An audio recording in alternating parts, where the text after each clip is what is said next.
삭제된 줄 알았던 녹취가 살아 돌아왔습니다. 이화영 측 변호사의 폭로가 터지자 현장은 곧바로 뒤집혔고 국민의힘 의원들까지 다급하게 난입하면서 순식간에 아수라장이 됐는데요. 도대체 무엇이 드러났길래 이렇게까지 민감하게 반응한 걸까요? 지금부터 그 현장 그대로 보여드리겠습니다. 국가기관장이 리오남이라는 사람이 어디에 있는지 정도를 파악했고, 첩보가 아니라 정보로 파악했고, 그래서 7월 24일부터 7월 27일까지는 제3국에 있었다.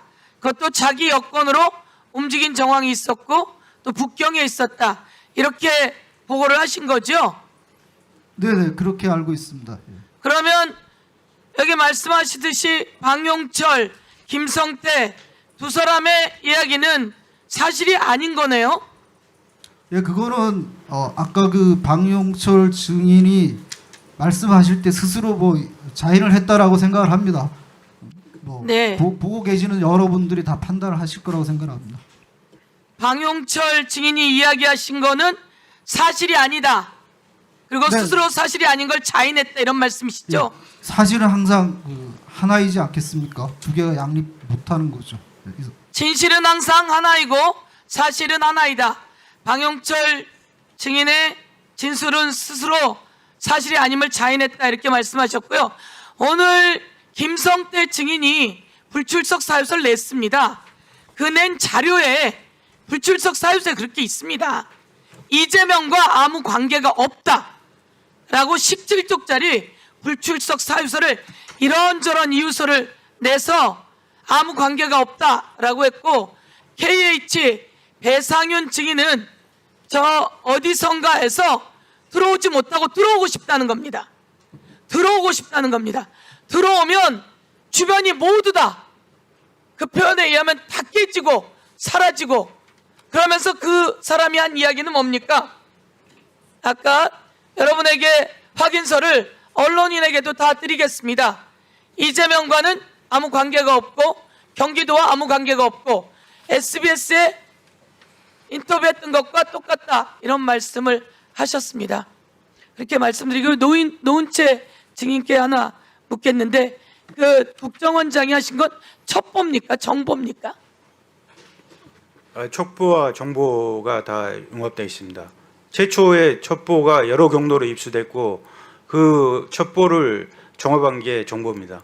네, 종합해서 정확한 사실을 정리한 게 정보이죠? 네, 그렇습니다. 팩트를 정리한 게 정보이다, 이렇게 되고요. 아까 서민석 변호사께서 꼭 하고 싶은 게 있으셨는데 모욕을 당하셨다고 예. 그래서 하고 싶다고 하셨는데, 예, 발언해 주십시오. 네. 저는 이 자리에서 거짓말을 하면은 위증의 벌을 받겠다고 선서한 사람입니다. 선서한 사람에게 질문을 해놓고 본인의 그 하고 싶은 말, 본인의 추측만 잔뜩 늘어놓은 다음에 너의 증언은 가치가 없어서 안 듣겠다라고 하시면은 옳지 않다고 저는 생각합니다. 우선 그 전제하에서 드리는 말씀인데요. 저 경선 탈락했습니다. 만약에 제가 이 녹음 파일을 정치적인 목적으로 사용할 생각이었다면 경선 탈락한 이후에 이걸 왜 나와서 증언하고 하겠습니까? 저는 국정조사가 열린다고 하기에 그러면 내가 여기 나와서 진실을 말해야 되는구나 라고 생각해서 나온 거고요. 저 마치 어떤 의원님께서 제가 녹음 파일을 미리 갖고 있으면서도 말을 안 하고 있다가 선거를 앞두고 이거를 드러냈다고 하는데, 저 3월 27일 날 이 녹음 파일이 있다는 것을 발견했습니다. 그때 유레카 하면서 기뻐했던 통화 내용도 다 녹음되어 있고요. 그 다음에 그 전에 포렌식 하기 위해서 노력했던 흔적들도 많이 있습니다. 그런 것들 다 제 핸드폰에 있고요. 만약에 제가 이거를 가지고 있다가 시기를 봐서 터트린 거라면, 제가 한 2월쯤에 그 대표 법률특보로 임명됐다가 오해를 받아서 사퇴한 일이 있는데, 그때 제가 왜 이거 공개 안 했겠습니까? 그 다음에 청주시장 경선 룰과 그 다음에 경선 일정이 발표되기 전에 이것을 당에다가 갖다 드리고 훨씬 유리한 조건에서 경선 치를 수 있게 해주세요 요구하지 않았겠습니까? 저는 3월 27일 날 이것을 발견했기 때문에 말씀드린 거고요. 또 하나는 그러면 왜 진즉에 박성령 검사가 그렇게 회유를 하고 압박했으면 진작에 말을 하지 않았냐? 저는 이화영 부지사의 변호인이었기 때문입니다. 그리고 그 중간에 해임됐고 제 스스로 사임했어요. 그런 사람이 무슨 말을 하는 것은 옳지 않다고 생각해서 그동안 참아왔던 겁니다. 아까 곽 의원님인가요? 저한테 질문하신 거에 대한 답변은 여기까지입니다. 예, 수고하셨습니다. 서민석 변호사가 어떻게 그 녹취가 나오게 되었는지 저희가 잘 들었고요. 삭제되어 있었고 그걸 찾지 못했고 젊은 친구들이 그 핸드폰을 직접 최근에 들어보고 보니 그것이 클라우드에 저장되어 있다는 게 그 젊은 친구들에 의해서 확인되면서 다시 한번 이게 세상 밖으로 나오게 된 것을 보면서 이것은 하늘이 돕는 상황이다 이렇게 말씀드리고요. 아까 김현철 변호사 손을 들었었는데 말씀하시겠습니까?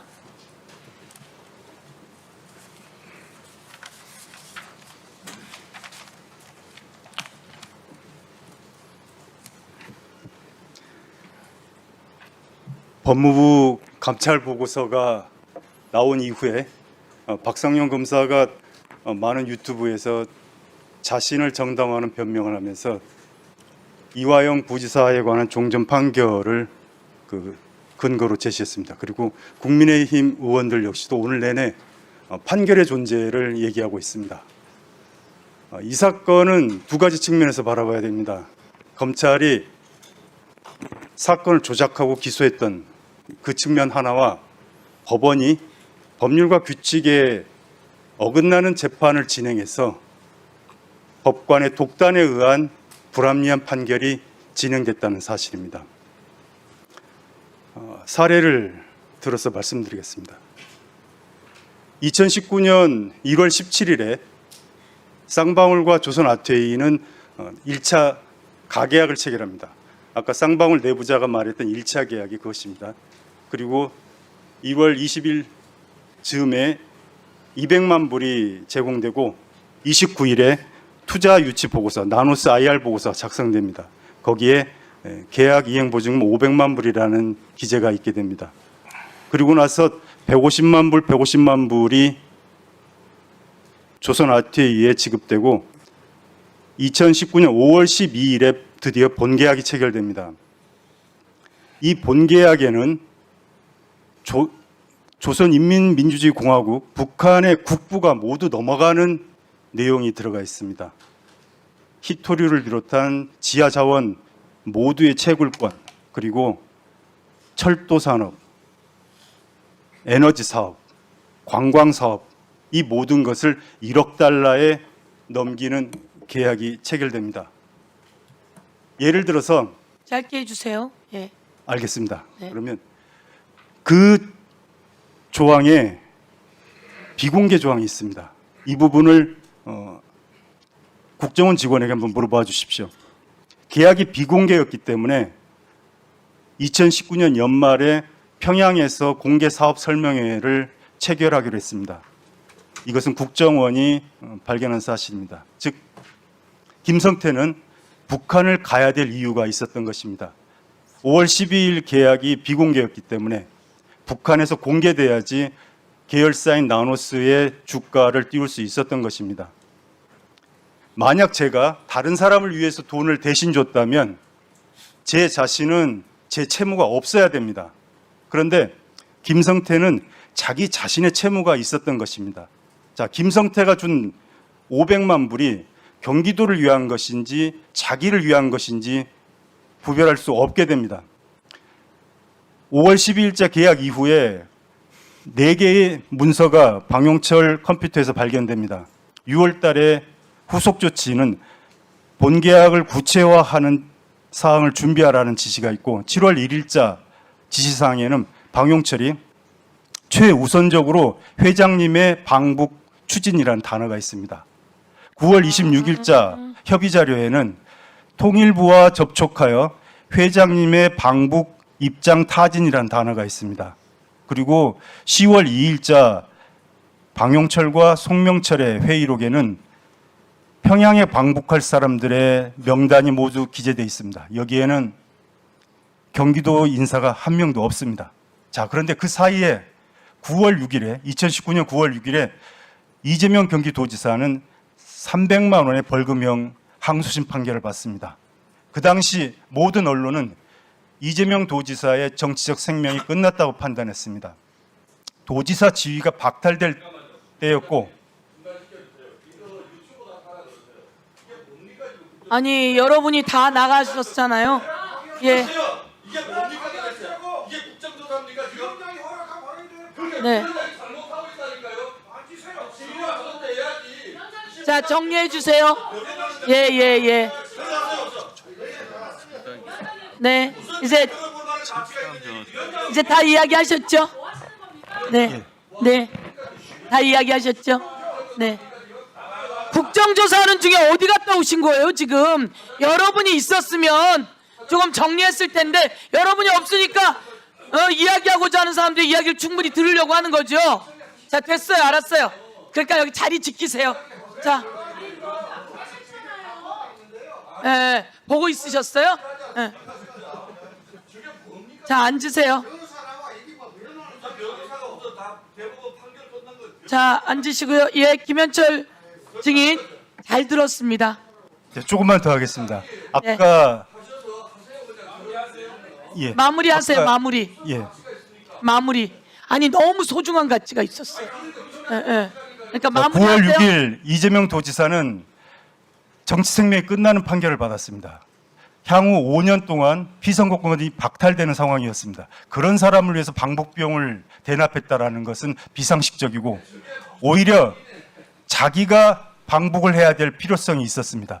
이런 문서가 있음에도 불구하고 당시 재판부는 김성태와 박용철 안부수의 말만을 증거로 채택했습니다. 아까 예.